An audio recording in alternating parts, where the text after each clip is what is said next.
Bendiciones, hermanos, sean todos bienvenidos a Paternoster. Te saluda tu hermano José Manuel Gutiérrez. Sí, me llamo José Manuel Gutiérrez. Hay muchísimos hermanos que me llaman Paternoster, como si en mi DNI, en mi documento nacional de identidad, pues mi nombre fuera Paternoster, ¿no? Mis padres me bautizaron Paternoster. No, no es así. Es el nombre del canal, ¿no?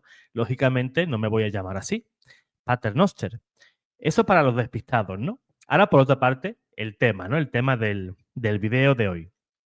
Pues fíjate, el mundo, pues, ¿cómo está? Está patas arriba. Patas arriba. La iglesia, pues no está mucho mejor. La verdad que no. No está mucho mejor. Y hace escasos 2, 3 días, de nuevo ha hecho aparición el obispo Joseph Strickland. Creo que se dice así. Perdonen mi inglés, que es penoso. Y lo ha hecho de nuevo para criticar al Papa Francisco. Yo de antemano, porque yo sé que muchos vais a comentar cosas que no son, no estoy a favor de lo que diga Monseñor Strickland. Él enseña una cosa y la iglesia, pues, está como está, ¿no? A veces tenemos que pellizcarnos para ver si estamos soñando, estamos dormidos o ver qué es lo que pasa. Pero yo no voy a ser el que siembre cizaña, el que meta el dedo en la llaga, el que intente dividir a la iglesia. El Papa es Francisco. El Papa es Francisco, elegido canónicamente. Por ahí leí un comentario diciendo que no, es que el Papa Francisco fue elegido en la votación número 5 y el cónclave ya sabemos que son solamente un máximo de 4 votaciones. Sí, pero una fue nula, que eso no lo sabía nadie, ¿verdad? Una de ellas fue nula. Y de ahí es que muchos cuentan 5 votaciones, cosa que si es nula es que no existió. Y Francisco fue elegido en la 4ª votación. Pues bien, eso ya lo dije hace ya años, ¿no? En el cual pues tuve ahí un medio debate con un católico medio cismático, afirmando lo mismo. Pero bien, quiero compartir con ustedes esa carta que ha escrito, pues, Monseñor Strickland. Vamos a compartir pantalla. Aquí la tenemos. Aquí la tenemos. Aquí tenemos la imagen de Francisco. Y Joseph Strickland, pues, dice: Francisco ya no enseña la fe católica. Y dice este artículo, antes de comenzar a leer la carta de Monseñor Strickland, dice esta carta, o este artículo, dice: el obispo Joseph Strickland reprendió enérgicamente a los obispos estadounidenses silenciosos en una poderosa carta afuera de la reunión de la Conferencia de Obispos Católicos en Estados Unidos, en Baltimore, advirtiéndoles que Dios castigará a aquellos que no se pronuncien contra los mensajes falsos que fluyen constantemente desde el Vaticano bajo el Papa Francisco. ¿Qué duda cabe de que ha habido momentos de mucha confusión? Aunque me digan a mí muchos, no, es que, ¿no? Siempre está aquel listo que tiene explicación para todo. Y a veces la iglesia, el Papa, realiza gestos o declaraciones que no hay manera de defenderlo. Pero muchos sí le buscan las 3 patas al gato para tratar de decir siempre que no, que el Papa, no, a veces el Papa, y hay que reconocerlo, ha metido la pata y se equivoca. ¿Por qué se equivoca? Porque es humano. Simplemente por eso. Y no tenemos que tener miedo ni tampoco pues solapar esas cosas. El Papa se equivoca porque es humano. No se equivoca cuando el Papa habla ex cátedra. Cuando nos habla, cuando nos enseña desde su cátedra en temas de doctrina, de fe, de moral. Y el Papa, inspirado por el Espíritu Santo, está exento del error y no se equivoca. Pero no es que la palomita esté 24 horas sobre el Papa. Eso no es así. Y es lo que piensan muchos, ¿no? De que el Papa no se equivoca. Para nada. Ni en un punto, ni en una coma, se equivoca. Pero bien, vamos a leer esta carta de Monseñor Strickland, y dice lo siguiente: carta abierta del obispo Joseph Strickland a la Conferencia de Obispos Católicos de los Estados Unidos durante, como he dicho antes, la Asamblea Plenaria de Otoño de 2024 en Baltimore. Monseñor Strickland dice lo siguiente: podemos estar de acuerdo o no podemos estar de acuerdo, pero mi deber es una cosa, es informar. Y esta carta, qué duda cabe, pues que es noticia. No podemos mirar para otro lado. Y es importante que sepamos el contenido de esta carta. Luego me vendrán diciendo, no, es que José Manuel esto, José Manuel lo otro. Puedes pensar de mí lo que quieras. Yo sé dónde estoy parado, yo sé a quién me debo y yo sé que el Papa reinante es el Papa Francisco. Punto. Todo lo que quieran decir después, que lo digan, tranquilos, tranquilos, no pasa nada. De toda palabra ociosa vamos a dar cuenta. Queridos obispos, ustedes se reúnen aquí hoy. Apóstoles de hoy, mientras la Iglesia y por lo tanto el mundo se encuentran encaramados al borde de un acantilado. Y sin embargo, ustedes, a quienes se les ha confiado la custodia de las almas, eligen no decir una palabra sobre el peligro espiritual que abunda. Hoy nos encontramos en la cúspide de todo lo que se ha profetizado acerca de la Iglesia y de las abominaciones que surgirán en estos tiempos. Un tiempo en el que todo el infierno ataca a la Iglesia de Jesucristo, y un tiempo en el que los ángeles caídos del infierno ya no buscan entrar en sus salones sagrados, sino que se quedan dentro, asomándose por las ventanas y abriendo puertas para dar la bienvenida a más destrucción diabólica. Creo que San Judas tenía en mente a hombres como muchos de ustedes cuando describió a hombres que festejan juntos sin temor, apacentándose a sí mismos, nubes sin agua, que son llevadas de acá para allá por los vientos, árboles de otoño, infructuosos, 2 veces muertos, arrancados de raíz, olas furiosas del mar, que espuman su propia confusión, estrellas errantes. Y cita a San Judas capítulo 1, versículo 12 y 13. Muchas personas han preguntado qué se necesita para que más de unos pocos obispos hablen contra los mensajes falsos que fluyen constantemente desde el Vaticano, bajo el liderazgo del Papa Francisco. Y yo me hago la misma pregunta una y otra vez. ¿Qué se necesitará?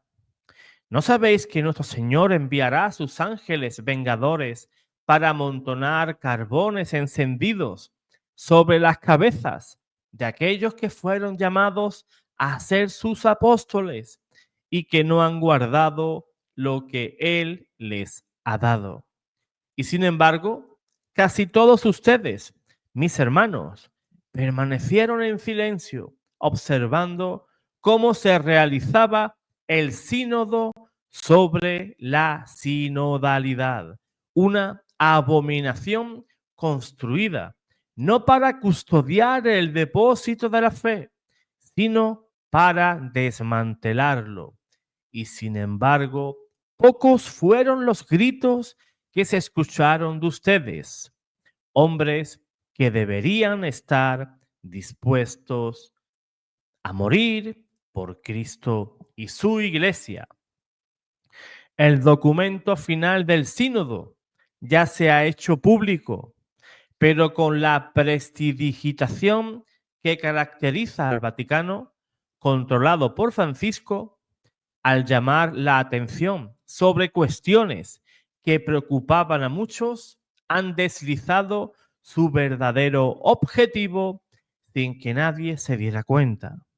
Lo que perseguían en primer lugar era desmantelar, la Iglesia de Cristo, sustituyendo la estructura de la Iglesia tal como la instituyó nuestro Señor por una estructura de sinodalidad de inspiración diabólica, que en realidad es una nueva iglesia que no es en absoluto católica.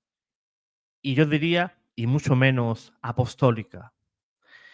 ¿Qué duda cabe, hermanos? Que la iglesia, en mi opinión, la iglesia no puede estar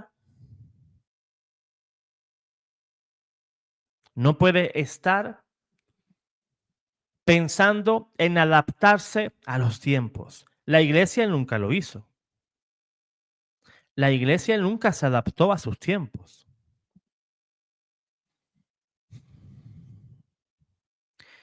¿Es que la iglesia tiene que escuchar al mundo? No. Es el mundo quien debe de escuchar a la iglesia. ¿Qué nos va a dar el mundo que sea positivo? Y en esto me apoyo en la santísima palabra de Dios. Dice San Pablo, quien se hace amigo del mundo, se hace enemigo de Dios. La iglesia no debe de prestar oídos al mundo. ¿A qué me refiero? A tratar de maquillar ciertos pecados. Yo me opongo a eso. Me opongo a eso. ¿Que cabemos todos? Sí, todos cabemos. Es más, la iglesia es católica, por eso cabemos todos. No existe raza, nacionalidad, credo que nos pueda separar de la iglesia. Todos estamos llamados a la iglesia. Un musulmán está llamado a la iglesia. Un budista, un hindú, un testigo de Jehová, un ateo, todos estamos llamados a formar parte de la iglesia. Pero no podemos mirar hacia otro lado y en eso, pues, tiene toda la razón Monseñor Strickland.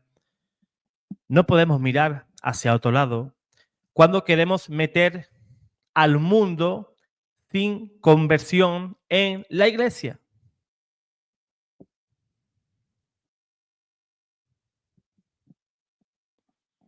Hay cosas que no son negociables.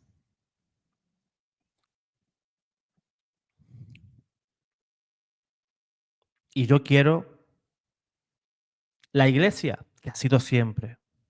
La iglesia que ha tenido la autoridad moral y ética de decir, eso no es correcto. Y señalar siempre el pecado. Señalar siempre al opresor. ¿Por qué? Porque también es una misión profética de la iglesia.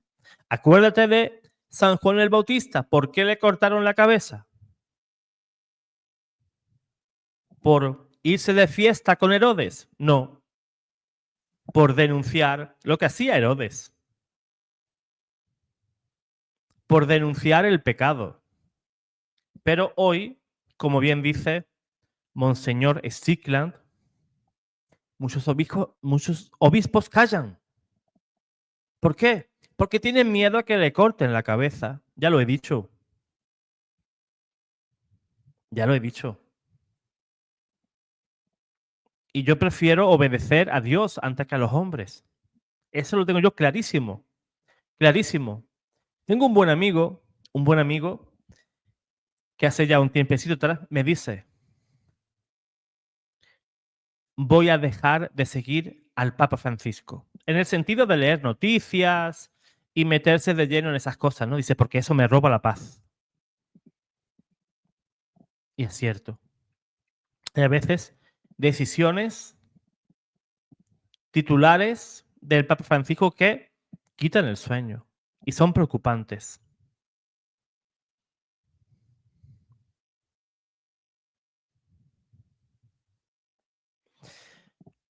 Yo recuerdo cuando falleció Benedicto XVI, hace ya para 2 años, un 31 de diciembre, Dios lo tenga en su santa gloria, recemos por su alma.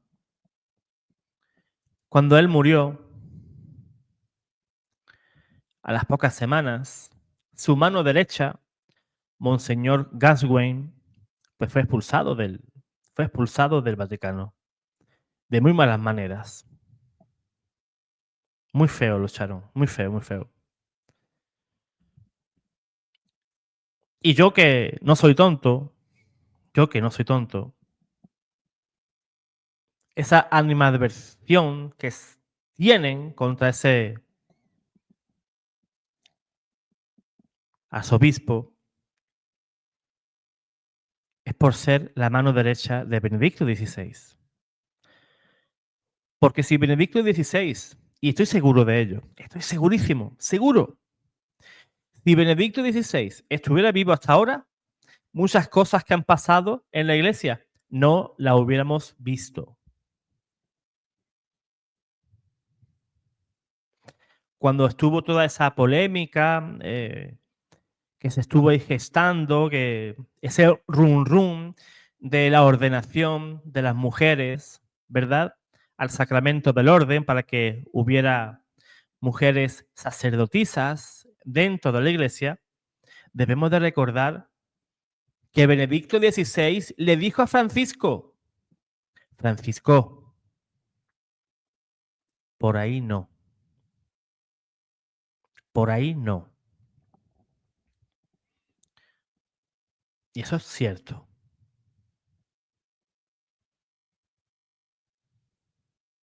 Luego, más adelante, ciertamente, el Papa Francisco dijo, pero no lo descartó, dice, al menos conmigo,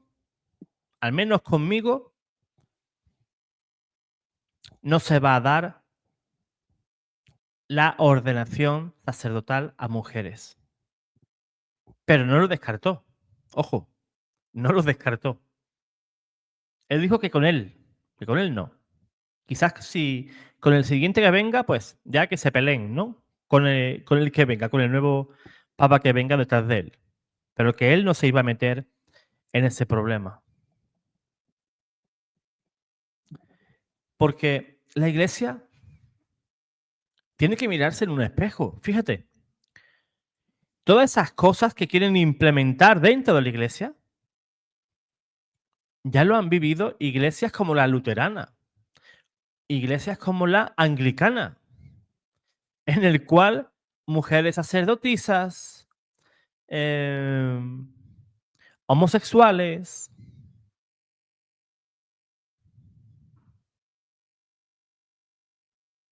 ordenan a hombres casados. ¿Y qué ha pasado en la iglesia luterana y anglicana? Fíjense, montones de obispos y sacerdotes anglicanos a Benedicto XVI les pidió que los admitiera a la plena comunión de la Iglesia Católica. ¿Por qué? Porque eso no funciona. Y ya lo hemos visto. Pero ya no es solamente porque algo funcione o deje de funcionar, sino es que Cristo no era sinodal. Cristo en la última cena no hizo un sínodo y dijo, venga, vamos a hacer una votación a ver cuántas mujeres tenemos que ordenar sacerdotisas y cuántos apóstoles van a haber. ¿No? Jesús fue llamando uno a uno a los apóstoles y por su nombre. Pedro, hijo de Jonás, levántate. Serás un pescador de hombres. Ven y sígueme. A Mateo, a Juan, a uno por uno los fue llamando. Lógicamente hay que respetar la voluntad divina de Cristo, que quiso que solo hubiera sacerdotes, hombres. Fíjate lo que dice San Pablo a Timoteo. Enseñen a hombres que sean capaces de enseñar a otros hombres.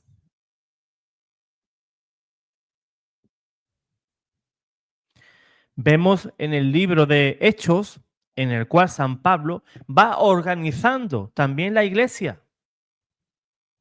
Y dice el libro de Hechos que Pablo fue instituyendo presbíteros por cada ciudad que él pasaba.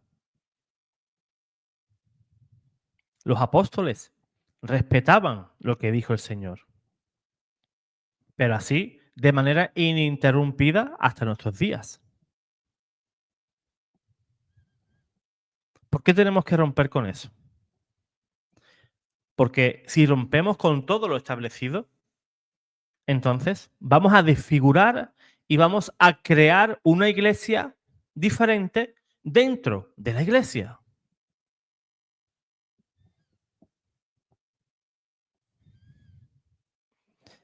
Por eso siempre digo y repito, ay, si esos que tanto critican al Papa Francisco, si tanto criticarle se pusieran a rezar por él, igual las cosas eran diferentes. Tenemos boca para criticarle de manera insana. Ojo, podemos hacer una crítica, podemos dar nuestra opinión de una manera sana. Pero hay gente que van con muy mala baba contra el Papa, contra la Iglesia, contra los propios hermanos. Que se lo digan a mi hermano Manuel de Sevilla. Cómo lo tratan por ser defensor del Papa. Y se dicen muy católicos. Cuando no se someten al supremo pastor, al sumo pontífice. Pero son muy católicos, sí. Efectivamente. Pues mi obligación era informaros sobre esto. Era mi obligación.